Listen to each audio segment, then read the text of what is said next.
क्या बताया? नए नए पॉइंट निकलते हैं, माना विचार सागर मंथन हो रहा है।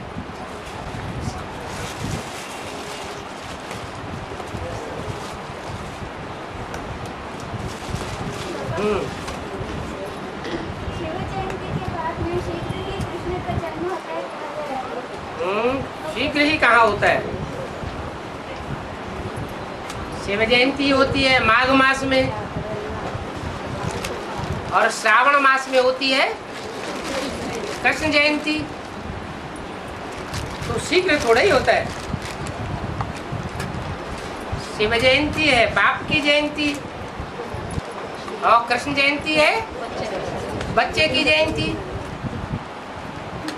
तो तुरंत होने की तो बात ही नहीं। बाप पैदा होता ही थोड़ा ही बच्चा पैदा कर देता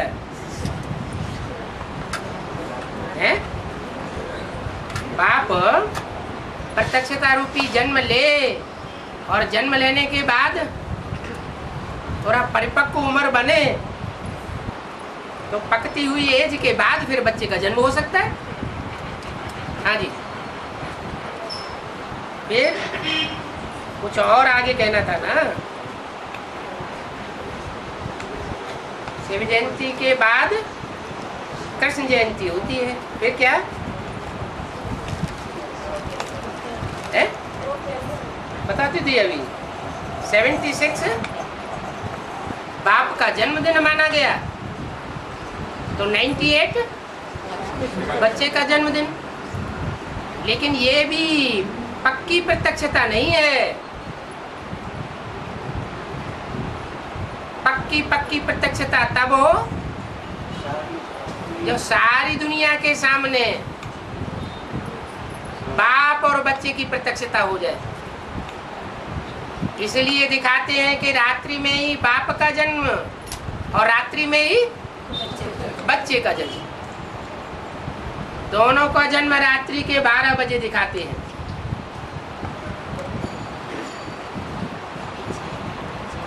अभी माया पूरे जोश खरोश से बच्चों का एग्जाम नहीं लिया है। अभी फाइनल एग्जाम नहीं हुआ है। जब फाइनल एग्जाम होगा तो रिजल्ट आउट होगा। और फाइनल एग्जाम में कितने पास होंगे? 8 पास होंगे और बाकी सब उन 8 के मुकाबले फेल हो जाएंगे। तो पूरा ही अंधेरा हो जाएगा या उजेला रहेगा? है पूरा ही अंधेरा हो जाएगा। माना बाप गुप्त हो जाएगा सबकी नजरों से।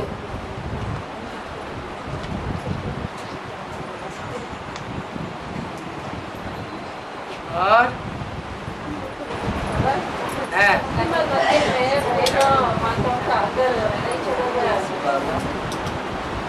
क्या मस्जिद में अंदर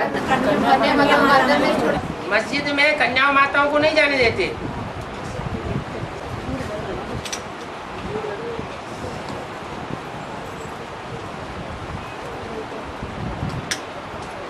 उन्होंने मस्जिद नाम क्यों धरा है?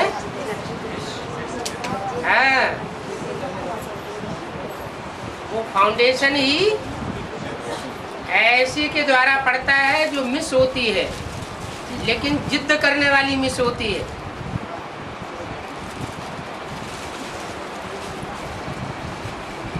वो कहती है कि मेरे सिवाय और यहाँ कोई नहीं प्रवेश करेगा। क्या ये स्थान सिर्फ मेरा है। मैं फीमेल हूँ या मेल हूँ? मस्जिद फीमेल है या मेल है? फीमेल है। तो फीमेल जहाँ है वो जिद करके बैठी हुई है कि मैं ही यहाँ की अधिकारिणी हूँ पूजा लेने की, मेरे अलावा और कोई पूजा यहाँ नहीं ले सकता। तो कोई औरतों को घुसने नहीं देती। बहुत चुस्त चालाक है।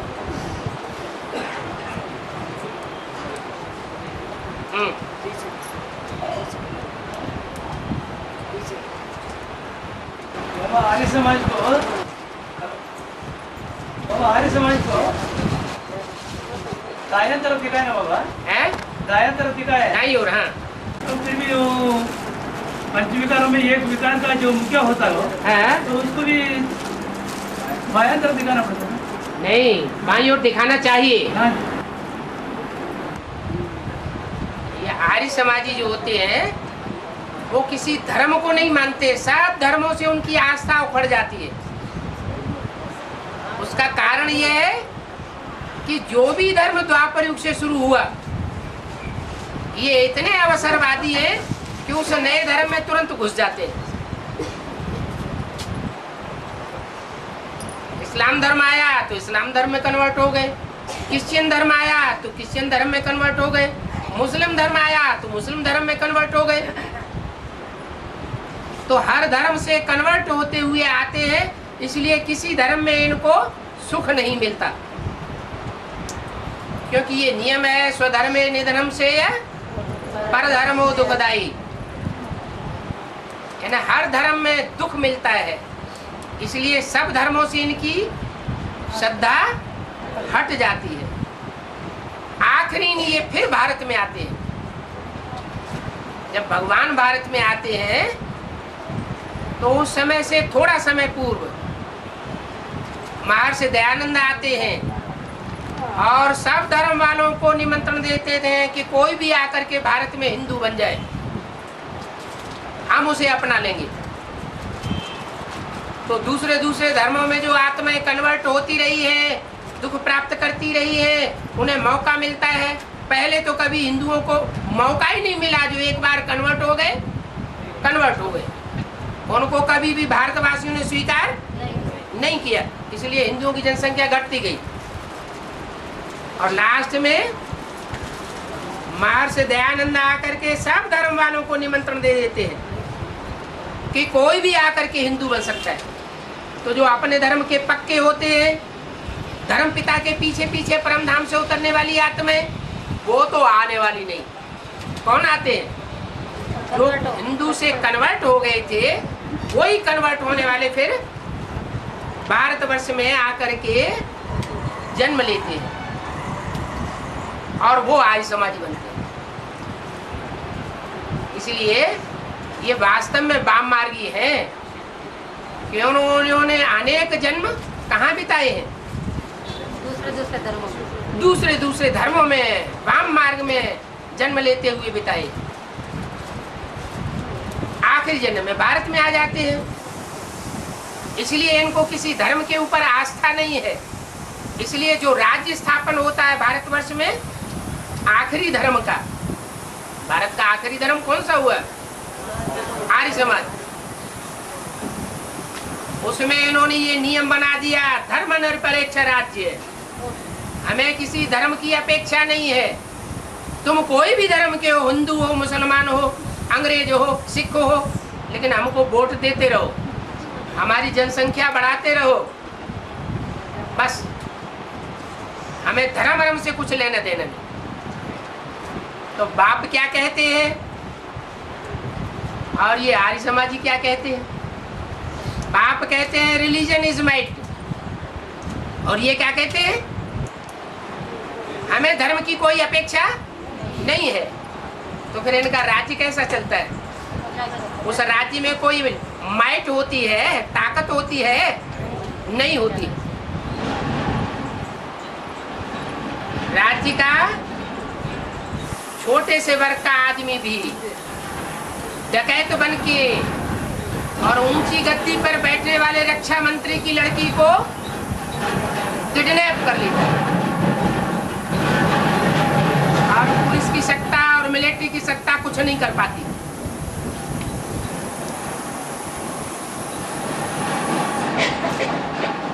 जब राजाओं का ये हाल होता है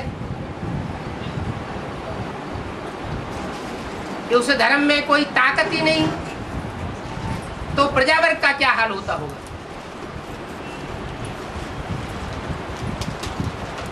इसलिए आर्य समाजी वास्तव में दाईं ओर के धर्म के नहीं हैं। कहाँ के हैं? ये पक्के वाम मार्गी है, अर्धनास्तिक है, आधे नास्तिक। क्योंकि ये भगवान को तो मानते हैं, निराकार को, लेकिन साकार देवी देवताओं को नहीं मानते। और बिना देवता के तो भगवान ही नहीं होता। भगवान तो आता ही है बड़े से बड़े देवता में, और आता ही है देवता धर्म की स्थापना करने। इसलिए इनको कौरव संप्रदाय कहा गया है। कौ माने कौआ, रव माने शोरगुल। ये कौओं की तरह शोरगुल बहुत करते हैं, और 5 सितारा होटलों में बहुत गंद मचाए रहते हैं। और बाबा दो कृष्ण का जन्म हो सकता है क्या? क्योंकि दो कृष्ण का जन्म हो सकता है क्या? दो कृष्ण? हाँ बाबा, क्योंकि अठानवे में कृष्ण का प्रत्यक्ष हुई है। सन 98 में कृष्ण का प्रत्यक्ष हुई ना। वो तो बेहद की प्रत्यक्षता है। हद के कृष्ण, शरीर का जन्म लेने वाले कृष्ण की प्रत्यक्षता थोड़ा ही है। वो तो बुद्धि रूपी पेट से जन्म लेने वाला है, या स्थूल पेट से जन्म लेने वाला कृष्ण है। वो कौन सा कृष्ण है? शास्त्रों में जिस कृष्ण का गायन है वो कृष्ण है, या शास्त्रों में जिसका गायन ही नहीं है, जो बाबा ने बताया कृष्ण सतयुग में होता है, पहले जन्म में पहला पत्ता, वो कृष्ण है। संगम युगी कृष्ण अलग, और सतयुग का फाउंडेशन डालने वाला पहला पत्ता रूपी कृष्ण अलग होता है। तो दो कृष्ण तो होंगे ना। कृष्ण के साथ कंसी जरासंधी भी दिखाए हैं, मुरली में बोला है। तो मुरली की बात सत्य होगी या असत्य होगी? बाबा तो कहते हैं शास्त्रों में सब भूसा भरा पड़ा। तो ये तो शास्त्रों की बात है कि कृष्ण के साथ कंसी जरासंधी है, तो शास्त्रों की बात है, लेकिन भगवान ने अपने मुख से बोली है, इसलिए जरूर इसमें कोई रहस्य समाया हुआ है। क्या रहस्य समाया हुआ है? कि जहाँ संगम की दुनिया में बेहद का कृष्ण होता है, और वहीं वहां पर कंसी और जरासंधी भी मौजूद होते हैं। और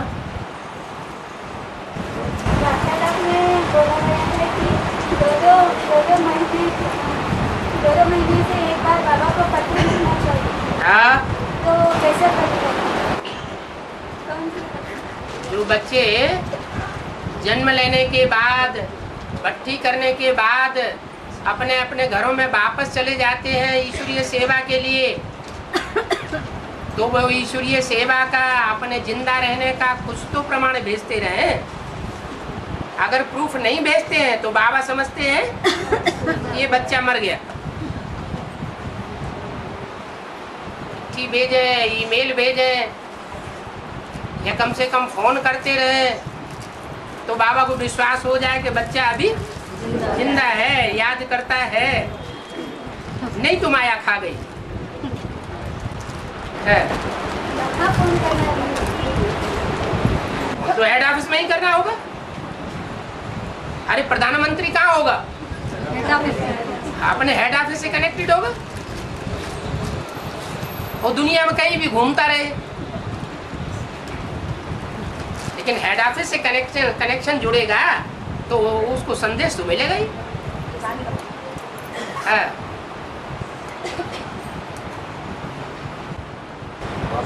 हाँ जब भीम जरासंध को मारता है हाँ जी 2-3 करके उल्टा रखता है, हाँ जी हाँ जी। इसका रहस्य क्या है?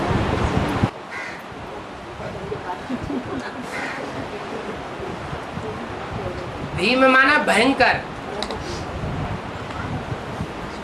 और इतना भयंकर है कि वो 100 कौरवों को अकेला मारता है। महाभारत के प्रसिद्ध है 100 कौरव और 100 कीचक। कीचक मुरली में बताया है गंदे डर्टी ब्रूट्स, जिन्हें दुनिया में जार कर्म करने के लिए और कोई मिलता ही नहीं। ईश्वरीय सेवा में लगी रहने वाली कन्याएं ही मिलती हैं, उनके पीछे पड़ते हैं जो ईश्वरीय सेवा के लिए है निमित्त। ऐसे गंदे डर्टी ब्रूट्स। तो जो भीम है इतना भयंकर रूप धारण करता है कि अकेले ही 100 कीचकों का वध करता है, अकेले ही 100 कौरवों का वध करता है। उनमें एक है जरासिंधी। जरा माने पुराने और सिंधी माने सिंधी। ब्राह्मणों की दुनिया में ये जरासिंधी किधर है? उनका गढ़ कहाँ है? उनका गढ़ है, उनको 2 हिस्सों में डिवाइड कर देता है, आपस में ही झगड़ पड़ते हैं। तो उसको दिखा दिया, टांगे फाड़ के रख दी।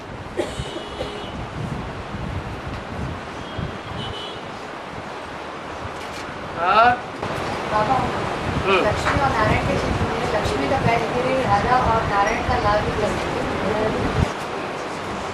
क्या चीज? पीछे जो ये रहते राजाओं के पेशगीर, नारायण का पेशगीर। तो नारायण क्रांतिकारी होगा और लक्ष्मी हरियाली लाने वाली होगी। जो क्रांतिकारी होगा वो खूनी क्रांति करेगा, सारी दुनिया में खून ही खून खराबा हो जाएगा। क्या मरुआ मौत मनु का शिकार, सारी दुनिया में हाय हाय मची होगी, खून की नदियां बह रही होंगी और उनको शिकार मिल रहा होगा। अच्छे ससुरे मर रहे, मरने दो इनको, बहुत खुशी हो रही है, इनको ऐसे ही मरना चाहिए। उनको खुशी होती है, मिरुआ मौत मनु का शिकार। तुम बच्चे हो खोपड़ियों को ठोकर लगाने वाले। तो उनको मिलता है लाल पेशगीर, खूनी क्रांति करने वाला।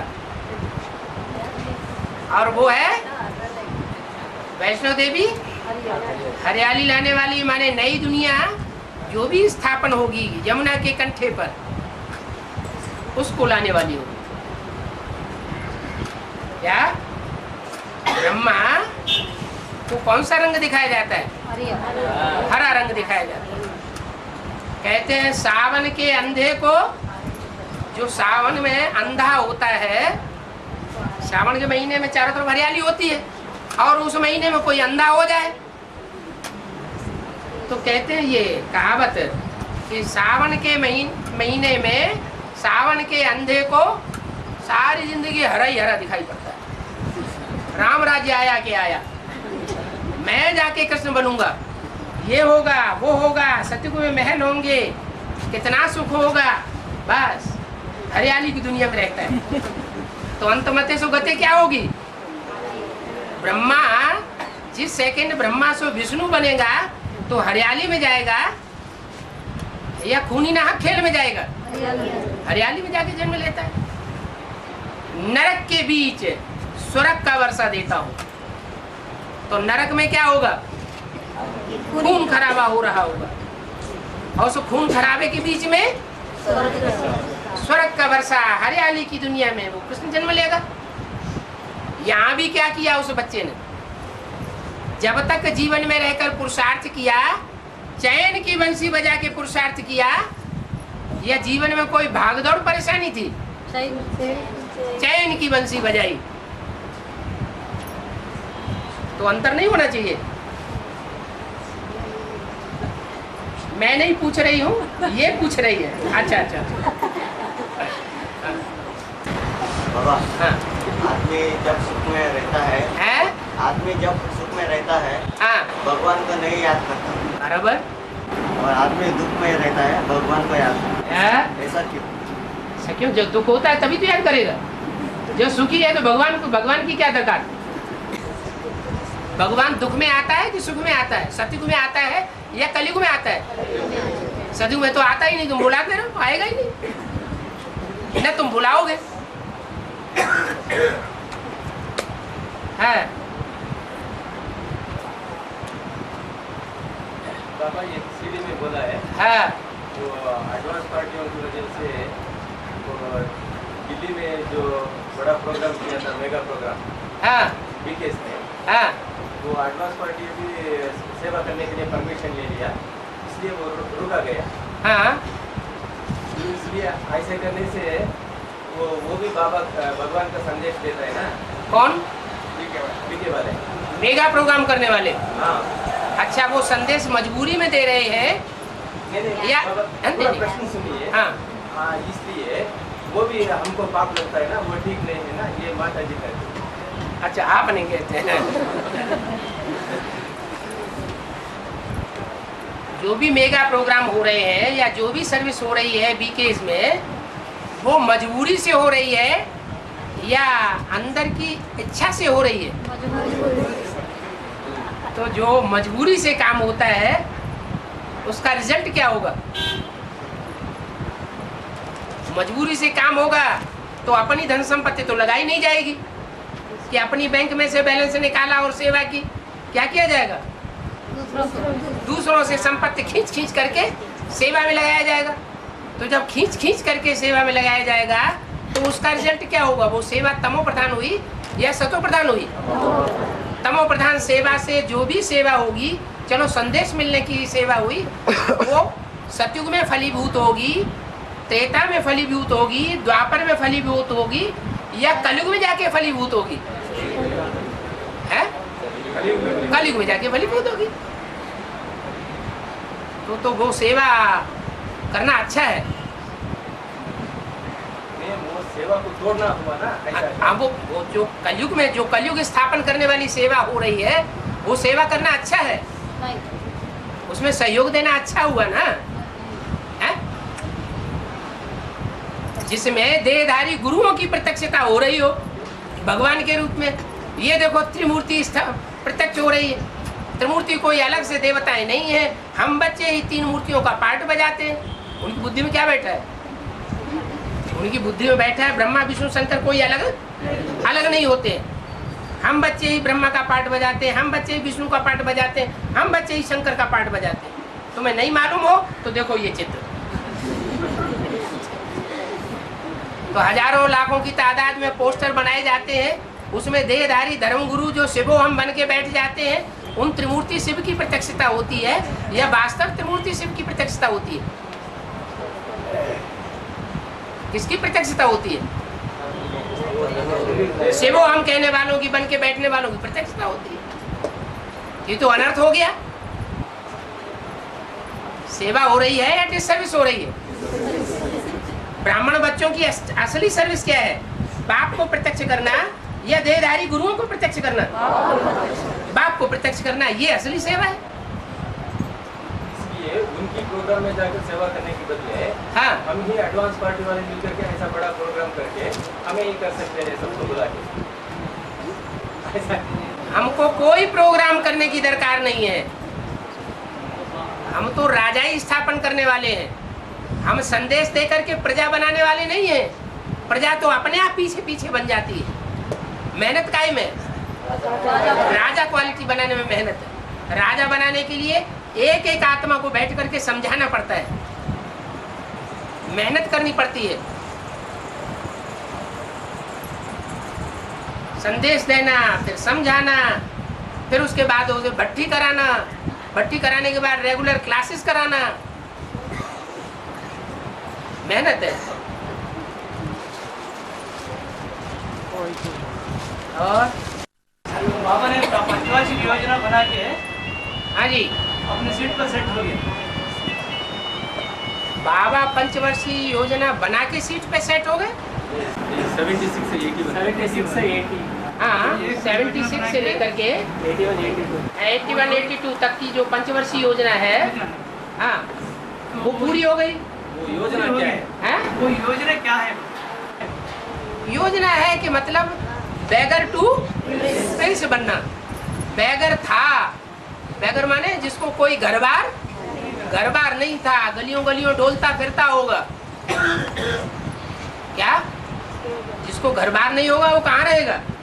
रोडपति होगा, करोड़पति होगा, और रोड पर रहता होगा। होटलों पे, दुकान के सामने होटले होते हैं ना, उनमें रहता होगा। फिर उस बैगर को क्या बनाते हैं? प्रिंस बनाते हैं। कोई ऐसा ठिकाने पे बैठा देते हैं कि सब आकर के उसकी चिरौरी करें, वो कहीं नहीं जाता। क्या? उसको किसी के दरवाजे पर भीख मांगने की दरकार नहीं रहती। सब आकर के उसकी पूजा करते हैं, वो किसी की पूजा नहीं कर। जो राजा का प्रिंस बच्चा होता है वो दूसरों के सामने लेने जाता है? नहीं लेने जाता। वो तो प्रिंस बन गया, भले राजा नहीं बना, राजा डिक्लेयर नहीं हुआ, लेकिन प्रिंस हो गया प्रैक्टिकल में। उसको किसी के सामने झोली फैलाने की दरकार नहीं है, दर दर भटकने की दरकार नहीं है। ये मतलब हुआ। और दोबारा फिर वो पंचवर्षीय प्लान बनाने की भी दरकार नहीं है। वो गवर्नमेंट क्या करती है? एक बार पंचवर्षीय प्लान बनाया, फिर दोबारा बनाया, फिर तीसरी बार बनाया, वो बनता ही रहता है। पंचवर्षीय प्लान कभी पूरा होता ही नहीं। और बाप सिर्फ एक ही बार पंचवर्षीय प्लान बनाते हैं और वो पंचवर्षीय योजना सफल हो जाती है। Bagger to Prince. सागर को तो सात के बारे में विभाजन किए गए हैं। क्या? सागरों को हाँ, 7 करके डिवाइड किया गया है। डिवाइड किया गया है। जो समूचा एक सागर है सारी दुनिया में, उसको 7 सागर के रूप में दिखाया गया है। हाँ, उन सबको समाने वाला एक ही है। हाँ, वो कौन सा सागर है? वो तो 7 सागरों को समाने वाला एक ही सागर है। 7 सागर जो है, जो सारे मिलकर के सारी पृथ्वी को डुबा देंगे, एक सागर बन जाएगा ना। वो कौन सा सागर होगा? कहाँ होगा? हिंदुस्तान के पास होगा या कोई पाकिस्तान, वो दूसरे देश के पास होगा? हिंदुस्तान होगा। तो हिंद महासागर के पास आकर के सब सारे ही सागर इकट्ठे हो जाएंगे। इसलिए वो एक ही सागर है, 7 सागर नहीं है। लेकिन जब द्वैतवादी युग शुरू होता है तो ये 7 सागर भी हो जाते हैं, जो 7 महाद्वीपों से बट जाते हैं। 7 महाद्वीप, 7 सागर, माने 7 नारायण, जो अलग अलग धर्मों में दूसरे धर्म का फाउंडेशन लगाने के निमित्त बनते हैं, कन्वर्ट हो जाते हैं। इसलिए सागर भी डिवाइड हो जाता है। अभी सारे सागर मिलकर के क्या हो जाएंगे? एक हो जाएंगे। अभी तो लड़ाई होती है, तुम हमारे सागर में क्यों आ गए? दूसरे देश की पनडुब्बी अगर दूसरे देश के सागर में चली जाए बिना परमिशन के, तो उसको उड़ा देंगे। फिर ये डर नहीं रहेगा। जब एक ही सागर बन जाएगा तो सारी धरती, सारा आकाश और सारा सागर हमारा हो जाएगा।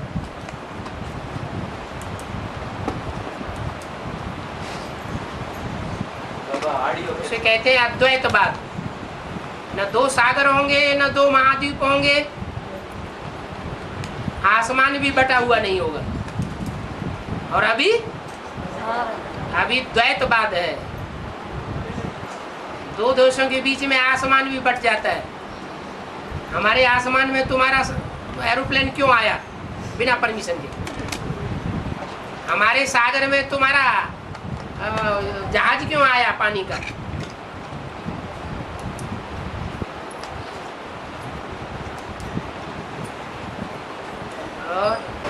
बाबा, एक कैसेट में बाबा ने कहा है कि 550 करोड़ जितनी भी मनुष्य आत्माएं सबको बाप के सामने नतमस्तक होना है ना, सबको बाप के सामने बुद्धि झुकाना है। और दूसरी तरफ बाबा ने मुरली में कहा है, कैसेट में कहा है कि बाप के ऊपर जब कलंक लगेगा तो बाप का बुझाव भी नहीं रहेगा। ऐसा तो कौन सा क्रम में ये चलता है? पहले कलंक लगते हैं और कलंक लगने के बाद फिर बाद में निष्कलंक बन जाते हैं, तो सब झुक जाते हैं। सच्चाई तुरंत नहीं प्रत्यक्ष होती, सच्चाई को प्रत्यक्ष होने में देर है, अंधेर नहीं है। सत्य की नैया हिलती है, डुलती है। जब नैया या जहाज ज्यादा डावाडोल होता है तो छोटी छोटी नवैयों का आसरा लेकर के लोग कूद पड़ते हैं उन्हीं पर।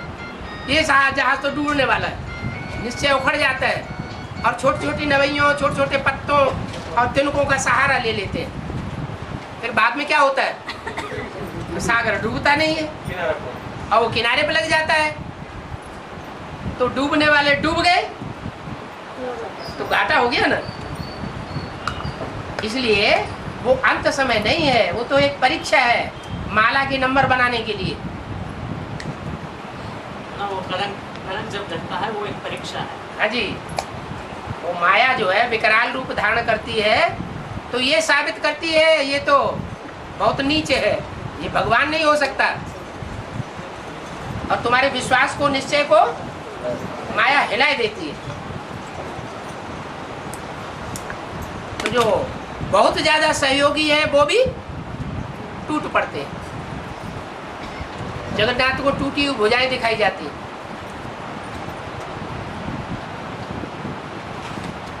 ये कैसेट में कहा है,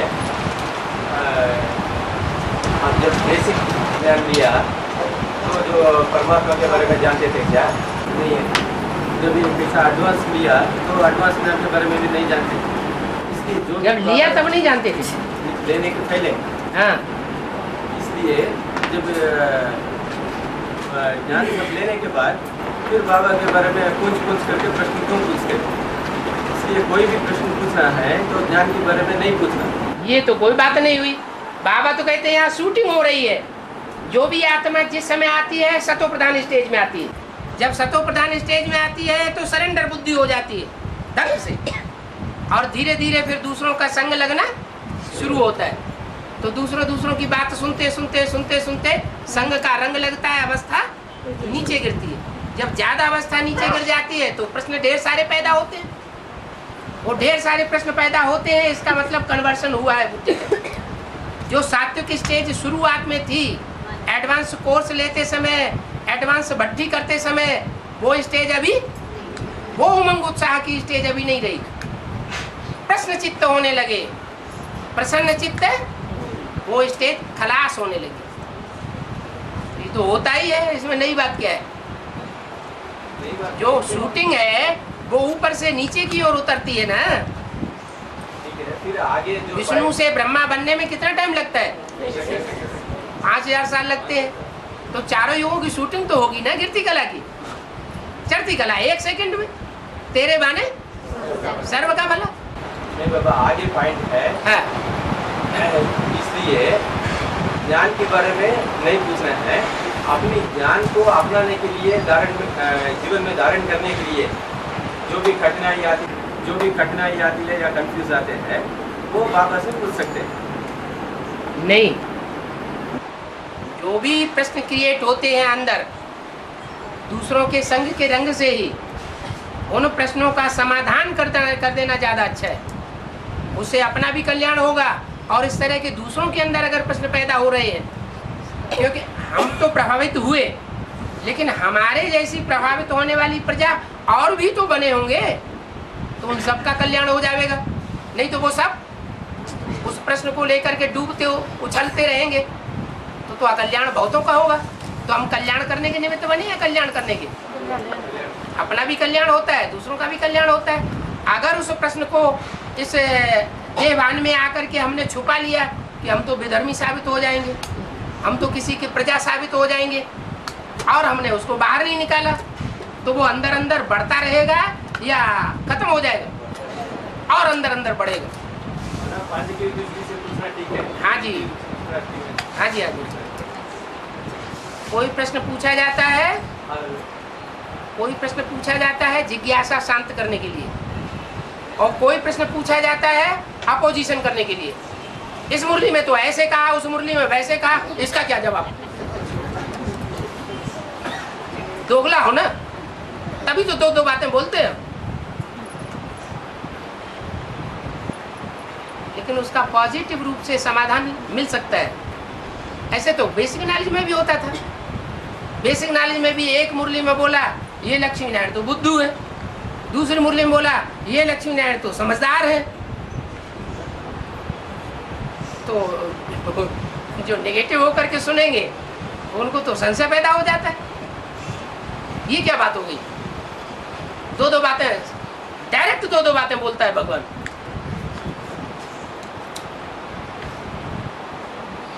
धैर्य उखड़ जाता है।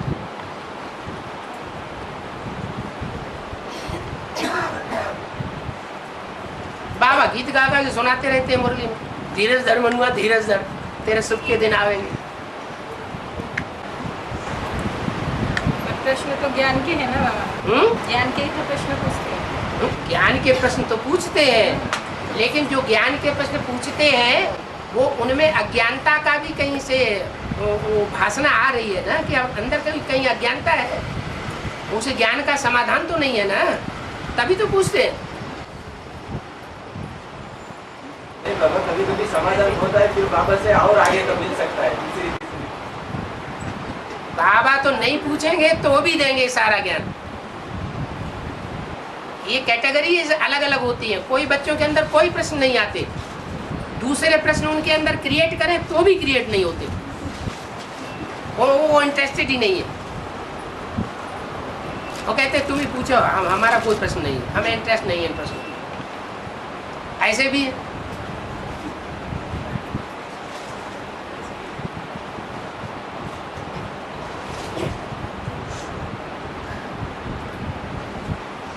तिरसठ जन्मों का हिसाब किताब अभी संकल्पों के रूप में सामने आ रहा है। अगर संकल्प कहीं भी विरोधाभासी है तो 63 जन्मों में कहीं विरोध किया होगा, तो रील में आ रहे हैं। वहां कहीं भी विरोध नहीं हुआ है 63 जन्मों में, तो यहाँ विरोध पैदा ही नहीं। कोई क्रिएट करना चाहे तो भी क्रिएट नहीं होगा। वो कहते हैं हमको ऐसी बातें मत सुनाओ, हमें कोई इंटरेस्ट नहीं।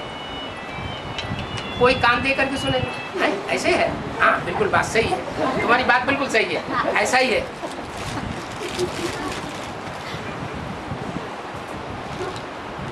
और पार्टियां बन गई, कितने विष्णु भगवान निकल पड़े। जितने विष्णु भगवान निकले हैं उन्होंने प्रश्न क्रिएट किए हैं ना, तो जिनकी बुद्धि में प्रश्न क्रिएट किए उन प्रश्नों का समाधान उन्होंने अपने तरीके से दे दिया। क्या उन्होंने आकर के सामने सन्मुख आकर के पूछा कि ये बात ऐसे है, इसका असली जवाब क्या है? बस वही उनको सहमति दे दी, हाँ बिल्कुल सही बात, ऐसे ही होगा। मन बहादुर और दूसरा भाई आया था, वो कहा दशरथ भाई ने कह रहा है बाबा के ऊपर बहुत केस है, हम सब वो भाई भी कोशिश कर रहे मिटाने के लिए।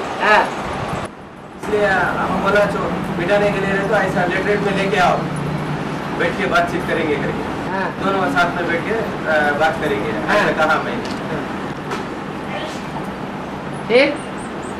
और वो दो भाई आया और हम भी सभी भाई बैठे थे, बैठ के वो उन अपनी तरीके से बताया थोड़ा पॉइंट से, तो हमारे घर में अलग बैठे। और हम सब ने पूछा जो भी मुरली का पॉइंट्स है, दूसरा माँ बाप है बोलने के लिए, मुरली का पॉइंट्स क्या है वो बताओ। तो वो बता नहीं पाया, जो भी एडवांस में जो पॉइंट्स दिया है वही पॉइंट्स बार बार बोल रहे हैं। अहमदाबाद में सम्राट स्वामीनारायण मंदिर है। स्वामीनारायण मंदिर होने से और विष्णु से क्या मतलब? और हाँ, इसलिए हम सब खास करके पूछा, तो वो 76 का बात को 56 को लगाया। 56 कैसे हो जाएगी? इन लक्ष्मी नारायण का जन्म कब हुआ? आज से 10 वर्ष कम 5000 वर्ष हुए। तो हमने बोला तो 5000 वर्ष में से 10 वर्ष कम किए जाएंगे तो पीछे जाएगा कि आगे जाएगा? हाँ पूछा। हाँ और हम बोला BKSP 76 के लिए डिक्लेरेशन दिया है हाँ। बाबा ने चित्र में हाँ। 76 के लिए बताया है, हाँ 56 के लिए कुछ नहीं बताया। तो ऐसा 2-3 जो पॉइंट्स निकला, 2-3 पॉइंट्स हमें हम लोगों ने सब भाई मिल करके क्लास किया, तो वो 1 घंटा बात करके चले गए। चला गया, ना इधर का रहा ना उधर का रहा। और फिर भी वो भाई को बुला के हम समझाने की कोशिश की, मनबहादुर भाई। हाँ वो माना नहीं, वो फिर दोबारा आया, हम लोग बोला मुरली से हटकर जो वो बोलता है मुरली से आगे जाओ, और मुरली से हटने का हटके और न वो चित्रों को मानते, न वो मुरली को मानते, न वो अव्यक्त वाणी को मानते। मुरलियों से जो ज्ञान है उससे लागू होने का बात रहे तो बताओ। मुरली हमारी लाठी है। हाँ मुरलियों से क्रॉस करने का या मुरलियों से हटने का ज्ञान हमको नहीं चाहिए। दुनिया में भी कोई कितना भी पढ़ा लिखा बन जाए, ABCD के ज्ञान को छोड़ देगा क्या? जो बेसिक नॉलेज में ABCD पढ़ी है, वो उस ज्ञान को छोड़ने के बाद ऊपर का ज्ञान चलेगा क्या? चल ही नहीं सकता। मुरली तो हमारा फाउंडेशन है।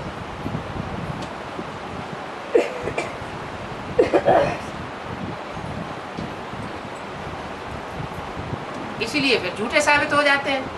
जब निकली थी विष्णु पार्टी पहले तो कहते 6 महीने के अंदर माला बना के दिखाएंगे। खैर अभी 6 महीने की जगह कितने साल हो गए? 7-8। 6 साल से भी ऊपर हो गए। और CD भी दिया था। हाँ जी। उसमें भी क्लास में वही समझाता था, ये एक आत्मा सबसे हाईएस्ट आत्मा है, फर्स्ट नंबर की आत्मा। उनसे आत्मा से और 8 निकलेंगे, 8 से 8.25 निकलेंगे। तो हम पूछा आत्मा भी क्रिएट होता है क्या? आत्मा तो अविनाशी है। ऐसा बोलने से आत्मा कैसा उत्पन्न होता है हम बताते हैं, ऐसा बोलते। आत्मा उत्पन्न होता है, क्रिएट होता है। तो क्या बताया?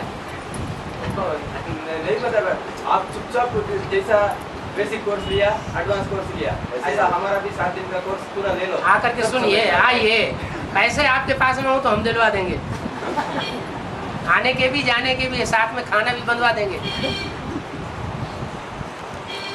उनकी दलील ये है कि बाबा ने कहा हम तो अपने तन मन धन से अपने लिए विश्व की बादशाही स्थापन करते हैं, हमें किसी के पैसे की दरकार नहीं। तो ये तो सब दूसरों का पैसा है जिससे ये सारा काम चल रहा है। हमारा तो जो लक्ष्मी नारायण बनने वाले हैं वास्तव में वो तो हमारा अपना कमाया हुआ पैसा है, वकालत का।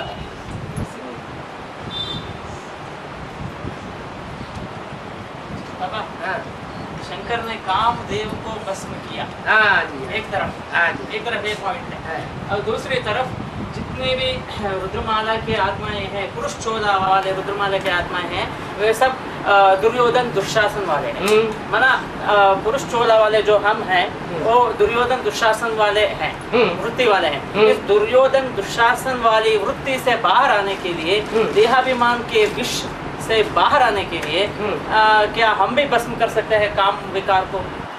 करते हैं, लेकिन कैसे? अनेकों के संग में रंग में आके या एक के संग रंग में आके? एक को फॉलो करेंगे तो होगा या अनेकों को फॉलो करेंगे तो होगा?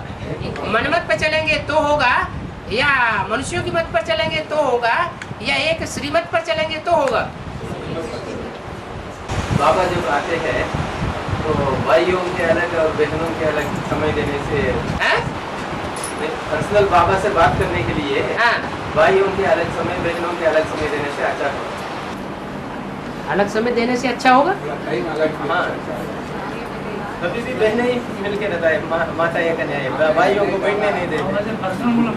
अच्छा, पर्सनल मुलाकात में बहनें मौका नहीं देती भाइयों को? क्लास देखा ही हम लोगों को तो पता भी नहीं है। कोई क्लास नहीं हुआ माताओं कन्याओं का इधर। करने के लिए, पर्सनल बात करने के लिए, अपनी पर्सनल बातों के लिए क्लास में नहीं पूछ सकता है। कोई भी पुस्तक देखा गया भाइयों के मुकाबले माताएं पहले जल्दी आ जाती हैं और ज्यादा तादाद में इकट्ठी हो जाती, इसलिए वो प्रजातंत्र में उनका वोट ज्यादा हो जाता है। इसलिए भाई ये बैठ नहीं सकते। और भाइयों की संख्या कम रहती है, जब क्लास शुरू होता है तब आकर के भाई इकट्ठे होते हैं ऐन मौके पर। ऐसे तो पर्सनल कुछ है ही नहीं। यहाँ तो बाबा का क्लास ऐसा खुला है जिसमें कोई भी प्रश्न कहाँ भी कैसे भी पूछा जा सकता है। पर्सनल होता है पोता मेल, और पोता मेल कहने की सुनाने की दरकार ही नहीं, तो लिख के दिया जाता है। बाबा के लिए भी तो नहीं हो सकता, अपनी अपनी आत्मा के लिए तो अलग, अपना हर एक आत्मा में दुनिया है। मोबाइल है, ईमेल है, न भी हो सकता है तो वो भी हो जाता है। तो कोशिश करो जल्दी मिलेगी। भाई लोगों को लगा रहता है धंधा दौरी, माताओं को घर के सिवाय कोई धंधा दौरी तो है नहीं, इसलिए वो ज़्यादा टाइम निकाल लेती है।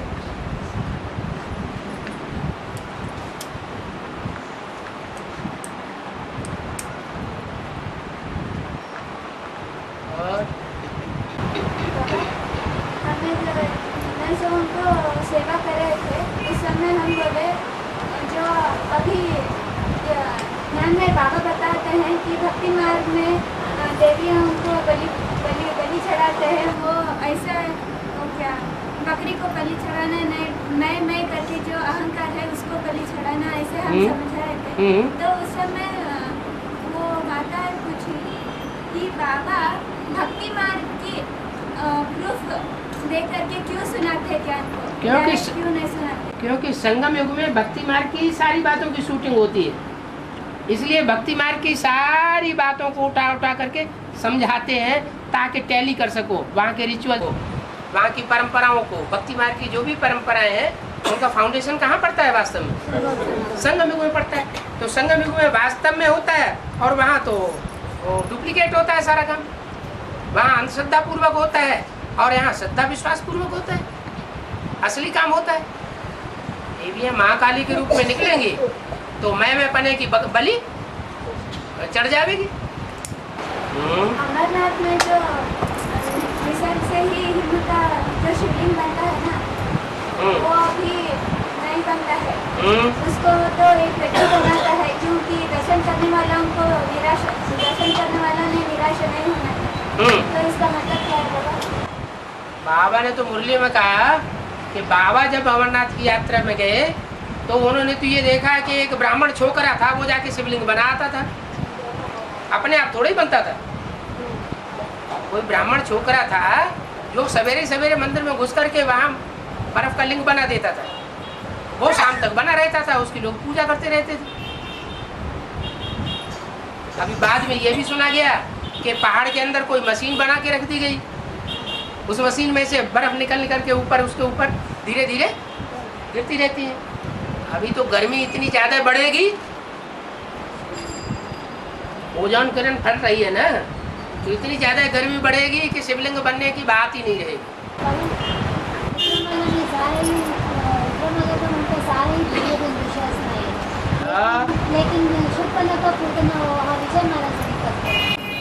ये किसने कहा पूतना विजय माला से निकलती है? ये कौन सी मुरली में कहा? वो है ही पवित्र है ना, तो वहाँ तो निकलने की बात ही नहीं। रुद्रमाला से ही, रुद्रमाला के अंदर ही कोई ऐसी सूपनखाएं पूतनाएं हैं जो राक्षसी रूप धारण करती है और ग्लानि करती है भगवान की।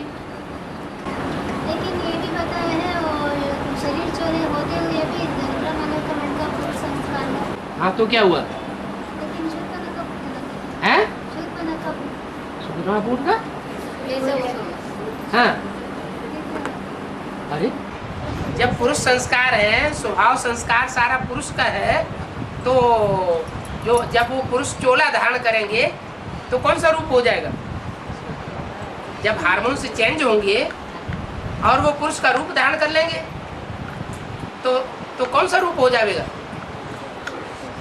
अभी तो जो भी भाई भाई के रूप में है वो सब दुर्योधन दुशासन के रूप में। कन्याएं माताएं जो है उनमें कोई सूपनखा पूतना है पहले से ही, उनकी तो बात ही छोड़ दो। लेकिन जो सूपनखा पूतना नहीं है, जिनमें लज्जा रहती है काम विकार के लिए, वो जब स्त्री चोले से पुरुष चोला धारण कर लें हार्मोन्स चेंज होने के बाद तो वो पुरुष बन जाएंगे ना। क्लियर था लेकिन कोई नहीं डाउट तो है क्लियर था ये क्लियर था, कोई नहीं डाउट उठा रही कोई ने डाउट उठाया तो प्रभावित हो गए। नहीं हाँ क्लियर करने के लिए क्लियर करने के लिए। हाँ जी हमारा advance party group and planning party sporting party और प्रैक्टिकल पार्टी हाँ जी। तो कैसे ये तो ये तो- सारे ही पुरुष है, फिर 3 ग्रुप कैसे है? हाँ? पार्टी में पुरुष ही पुरुष है, स्त्रियाँ कोई नहीं है। रुद्रमाला है ना, जो एडवांस पार्टी है उस एडवांस पार्टी में सब पुरुष ही पुरुष है, स्त्रियाँ कोई नहीं है। हैं? रुद्रमाला हाँ 3 ग्रुप हैं और तीनों ग्रुपों में, तीनों ग्रुप्स में स्त्री चोले वाले भी हैं, पुरुष चोले वाले भी हैं। सारी एडवांस पार्टी में स्त्री पुरुष साथ साथ है। और इंस्पिरेटिंग पार्टी इंस्पिरेटिंग पार्टी माने जो प्रवेश करके पार्ट बजा रही है आत्मा। वो प्रवेश करने वालों में कोई स्त्री चोले वाले हैं सूक्ष्म शरीर से, कोई पुरुष चोले वाले हैं सूक्ष्म शरीर से। वो इंस्पिरेट करते हैं बुद्धि को घुमाए देते हैं।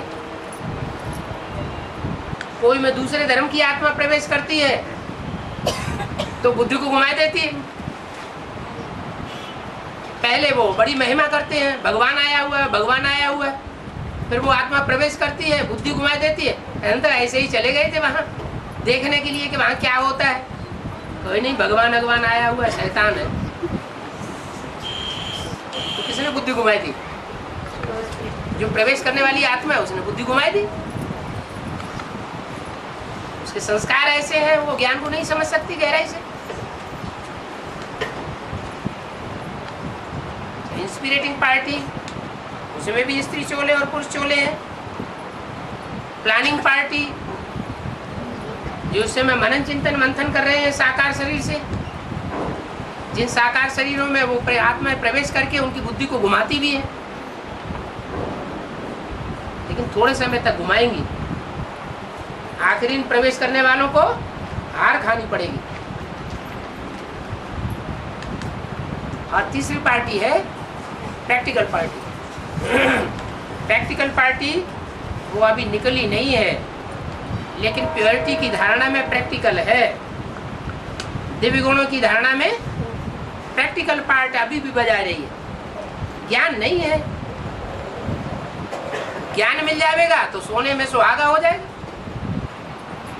प्रत्यक्षता हो जाएगी।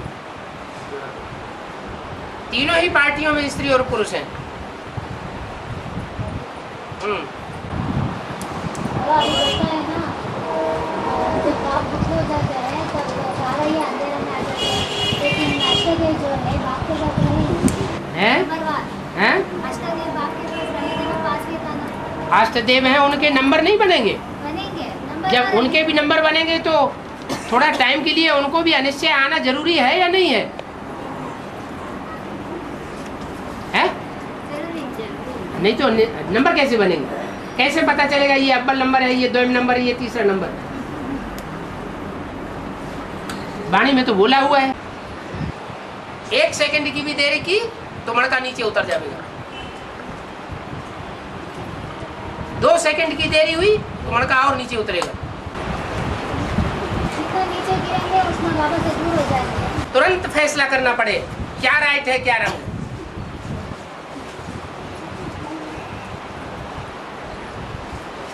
फाइनल परीक्षा है ही नष्टो हुआ स्मृति लब्धा। प्रश्न भी बता दिया, टाइम भी बता दिया। 1 सेकंड की परीक्षा होगी, सेकंड में दाने प्रत्यक्ष होते जाएंगे।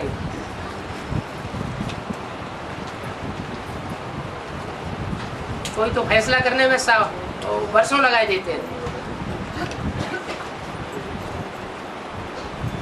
आज के हजामती दज है, सारी जिंदगी मुकदमा चलाते रहते हैं, फैसला कर ही नहीं पाते। मुकदमा पेश करने वाला मर जाता है, फैसला नहीं हो पाता। कहेंगे कि निर्णय शक्ति की कमी है, माने आत्मा कमजोर है। यहाँ भी बाबा बताते हैं जो पावरफुल बच्चे होंगे उनकी परख शक्ति और निर्णय शक्ति बहुत तीखी होगी। परख शक्ति और निर्णय शक्ति के आधार पर ही नंबर बनेंगे।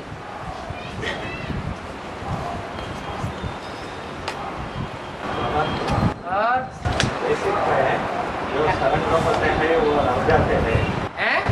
बेसिक है हाँ, जो सरेंडर होते हैं वो रह जाते हैं, एडवांस ज्ञान नहीं उठाते हैं, उनका दोष क्या था होगा?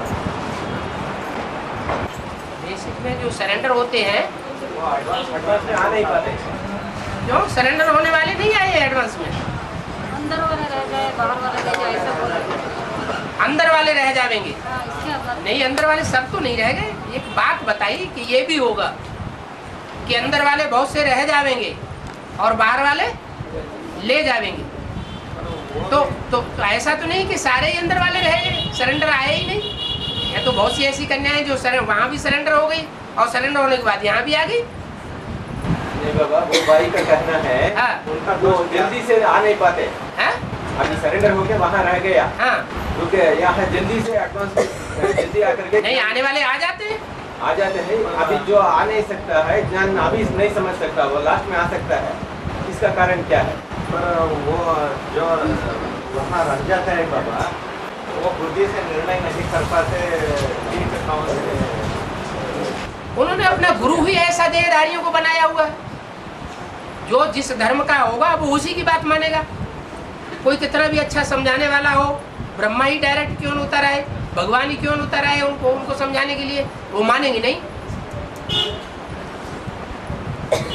जैसे क्राइस्ट के पीछे उतरने वाली आत्मा है, जब तक क्राइस्ट ज्ञान में नहीं निकलेगा तब तक वो आत्मा ज्ञान को नहीं मानेगी। ऐसे ही क्राइस्ट का जो आधार मूर्त है यहाँ ब्राह्मणों की दुनिया में, वो जब तक ज्ञान में नहीं निकलेगा, मान लो तीसरा नारायण है, सातवां नारायण है, वो जब तक उसकी बुद्धि में एडवांस ज्ञान पूरा नहीं बैठेगा तब तक उसके फॉलोअर्स मान नहीं सकते। ये 63 जन्मों के संस्कार भरे हुए हैं आत्माओं में, बनी बनाई बन रही, अब कुछ बने नहीं ना है, बना बनाया खेल है। बाबा, जो भी धर्मस्थापक आत्माएं हैं, हाँ, उनका अस्तित्व संगम युग में क्या है? संगम युग में वो भी अपने टाइम पर आकर के बाप को पहचानेंगे, ये जो नमन करेंगे और नमन करके वापस चले जाएंगे। ये तो पहचान सकते हैं जो बीज रूप है एडवांस में है, हाँ, और आधार रूप है वहाँ बीके में। हाँ, वो लोग पहचानेंगे कि हमारे पूर्वज कौन कौन है। उनको ये बात बुद्धि में बैठ जाएगी, इब्राहिम है जैसे। ठीक है, वो लोग एडवांस में रहेगा या बीके में? वो सारी दुनिया को एडवांस बनना है। बाप को तो सारी दुनिया को पहचानना है। फादर है तो फादर जरूर मिलना चाहिए। फादर सिर्फ कहे सिर्फ कि फादर है और मिले नहीं, तो फादर कैसे हो सकता? सारी दुनिया की जो भी आत्माएं हैं सब पहचानेंगी।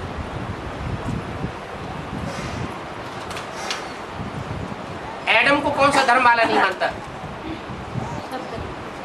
आदम और एडम को कौन से धर्म वाले नहीं मानते? सभी धर्म वाले नहीं मानते। नास्तिकों को भी मानना पड़ेगा अंत में, क्योंकि नास्तिक कोई शुरुआत में नास्तिक थोड़े ही होते हैं जब क्रिश्चियन धर्म निकलता है। फिर भी वो पूरी तरीके से नहीं मानता। नहीं, जो क्रिश्चियन धर्म के 2 छेड़े बने हैं वो बाद में बने हैं या पहले से ही है? बाद में बने। पहले तो सारे क्रिश्चियन आस्तिक ही थे, क्राइस्ट को गिरजाघर को मानने वाले थे। हाँ,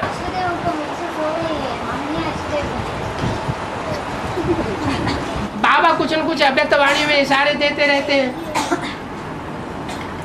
ब्रह्मा बाबा की जो अव्यक्त वाणी है वो अव्यक्त वाणी देवता की वाणी है या कोई फरिश्तों की वाणी है या धर्मपिताओं की वाणी है या कोई भगवान की वाणी है?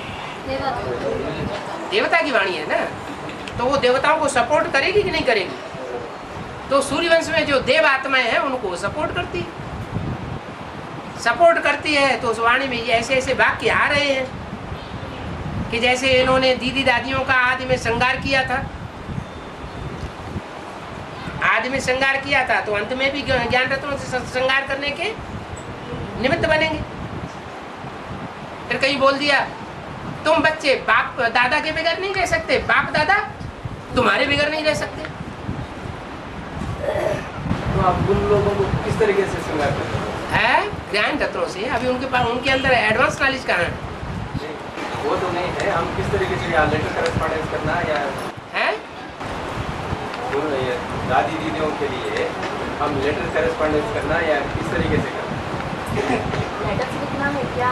उनको समझाने के लिए, एडवांस समझाने के लिए। कोई लिटरेचर से ज्ञान नहीं समझता। लेटर लिखना, ईमेल देना, कैसेट भेज देना, वीसीडी भेज देना, ये सारा लिटरेचर है। किसी को सिर्फ लिटरेचर देंगे और सन्मुख बैठ करके नहीं सुनावेंगे तो वो उसे फेंक देगा। लिटरेचर से कभी ज्ञान नहीं सुनाया जाता ईश्वरीय। ये तो भक्ति मार्ग में चलता है लिटरेचर। ज्ञान मार्ग में तो सन्मुख बैठ करके सुनाना पड़ता है, तब बुद्धि में पूरा बैठता है।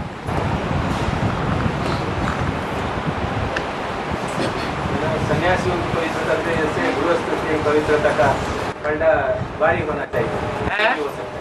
हाँ, तो पलड़ा तो तभी भारी होगा जब प्रैक्टिकल करके दिखाएं। प्रैक्टिकल में अगर फेल होते रहे तो सन्यासियों का पलड़ा भारी रहेगा या गृहस्थियों का पलड़ा भारी रहेगा? है? तो सन्यासियों को तब तक पलड़ा भारी रहेगा।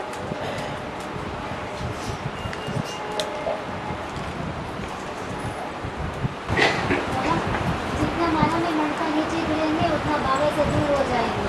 लेकिन जगदम्बा ऐसे अपने राज ममता हाँ? आपका नजदीक है। हाँ? कैसे?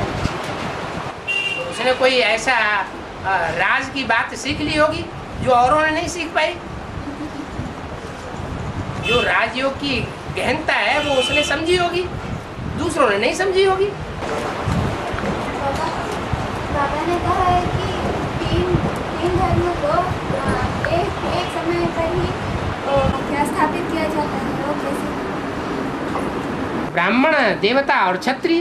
ब्राह्मण जब पक्के बनते हैं तो उन्हें ब्राह्मण कहा जाता है।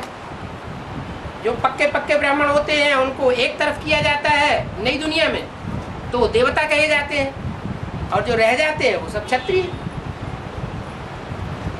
3 धर्म स्थापन हो गए। ब्राह्मण धर्म की राजा ही नहीं होती।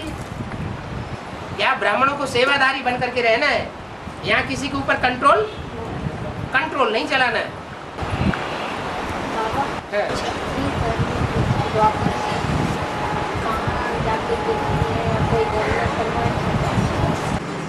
क्षत्रिय धर्म अलग से थोड़ा ही होता है। देवता और क्षत्रिय दोनों मिलकर के एक ही धर्म बनता है, देवी देवता सनातन धर्म।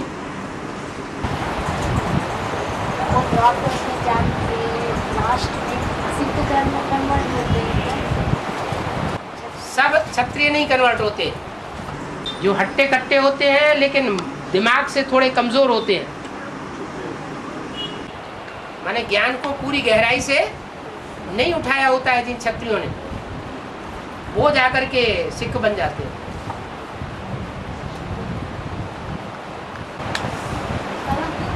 शिव मंदिर का मतलब क्या है?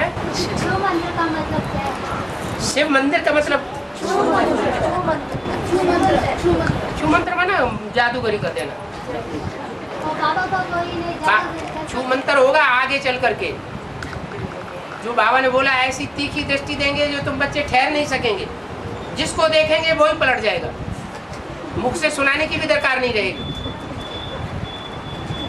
जैसे नेहरू जी के सामने कोई आते थे तो कोई कितना भी विरोध करने वाले हो पीछे से, लेकिन जब सामने आते थे तो चेंज हो जाते थे।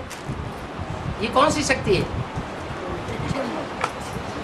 ये ऊपर से आने वाली नई आत्मा की विशेष शक्ति है, आत्मा का फोर्स है।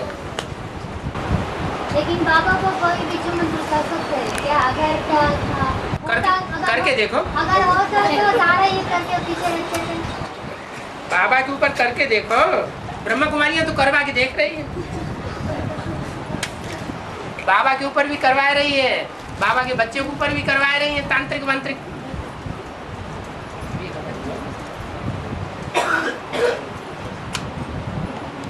गया टाइम। बाबा और एक बात है। एक बात और है। नहीं। हाँ। वो पूछने के लिए थोड़ा संकोच आ रहा है। संकोच नहीं है। हाँ। वो तो क्रॉस क्वेश्चन है। हाँ? वो तो क्रॉस रहेगा ऐसा लगता है। ऐसा लगता है वो क्रॉस क्वेश्चन है। हाँ, अगर क्वेश्चन तो सारे क्रॉस करने वाले ही होते हैं। हाँ।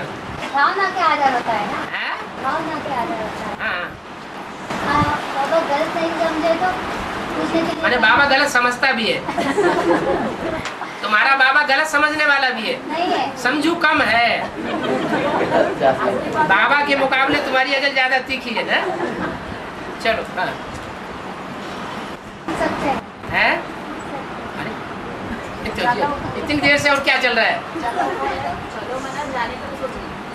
हाँ। बाबा हाँ। बच्चों से परीक्षा लेने के लिए हाँ। बाबा कभी ना कभी उल्टा राय देते हैं क्या? बाबा उल्टा राय देते हैं? परीक्षा लेने के लिए। नहीं, बाबा उल्टा राय क्यों देंगे? हैं? किसी की जिंदगी से खिलवाड़ करनी है क्या? बाबा ऐसा देगा तो दो है? हो जाएगा। है?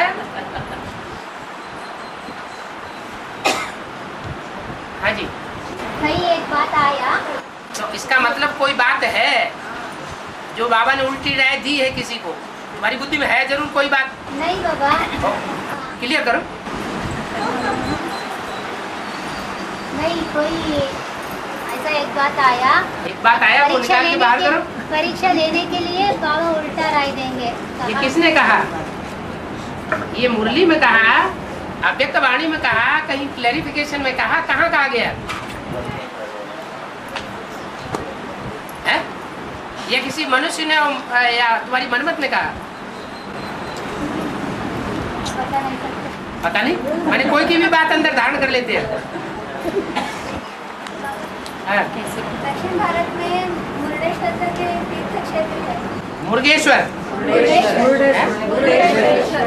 यही नाम है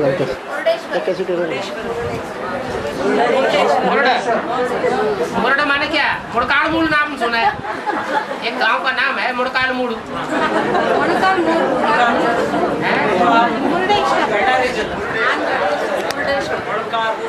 मुरडे माने क्या? हाँ, नाम है। नाम का कोई काम के आधार पर नाम पड़ता है ना, उस नाम का कोई अर्थ होगा ना।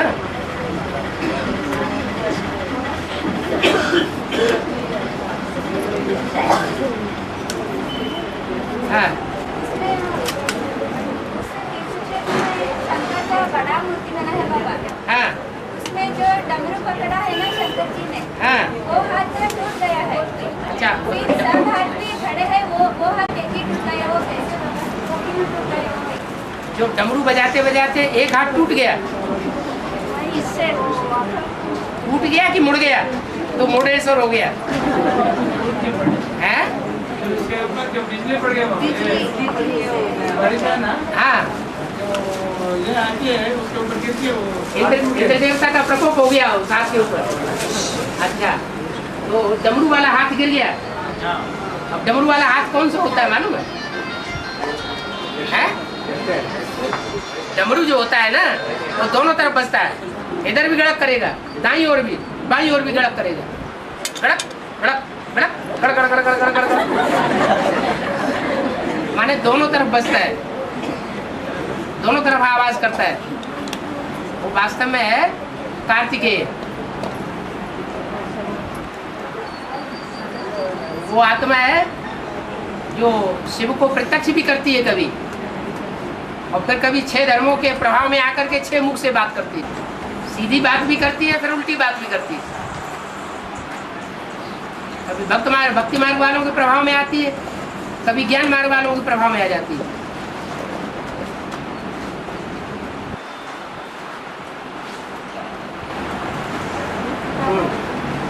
धर्म के जो मुद्रा को पोप कहा जाता है ना, हाँ जी, वो पोप का अर्थ क्या है? जो पोप लीला करते हैं सो पोप लीला जानते हैं? जो ढोल होता है ना, तो उसमें पोल भरा हुआ होता है, अंदर कुछ नहीं होता, खाली है। तो अंदर से बिल्कुल खाली है, लेकिन बाहर से दिखावा बहुत करते हैं। उसको कहा जाता है पोप लीला। अंदर से प्रूफ सहित ज्ञान की कोई बातें नहीं है, सब अज्ञानता भरी हुई है, अंधश्रद्धा भरी हुई है, अंधश्रद्धा की बातें सुनाते हैं। सारा अज्ञान ही अज्ञान भरा हुआ है, और उनसे भी ज्यादा अज्ञान उसमें कुरान में भरा हुआ है। ज्ञान की कोई बातें नहीं, ऑर्डर ही ऑर्डर, ऑर्डर ही ऑर्डर, जैसे कोई मिलिट्री गवर्नमेंट होती है। ज्ञान का जो सार है वो बिल्कुल नहीं होता उन बातों में। उनको कहते हैं पोप। उन्हीं की पता को वो बीकेज अपनाते हैं। बाहर से सफेद लकालक साड़ियां पहने हुए हैं, सफेद भग मकान बने हुए हैं। अभी अंदर से पोल पट्टी क्या है वो सारी निकलने वाली, क्योंकि वो है किसके फॉलोअर? कृष्ण के। कृष्ण और क्राइस्ट की राशि मिलाई जाती है। इसलिए क्राइस्ट के जो डायनेस्टी में जो भी आने वाले पोप हैं, वो क्या पोप लीला कर रहे हैं, उनकी जिंदगी के पीछे पड़ा जाए तो सब क्लियर हो जाएगा। वो पवित्रता को स्थापन कर रहे हैं कि वैश्यालय बना रहे हैं, वो बाद में पता चलेगा।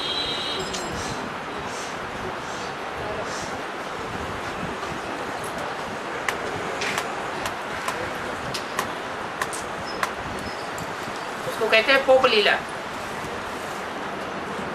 हिंदी में ये शब्द प्रसिद्ध है।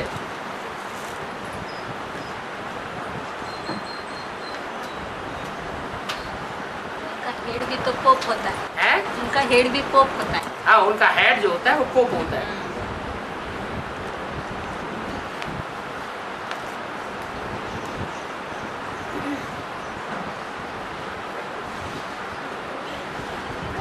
चलो।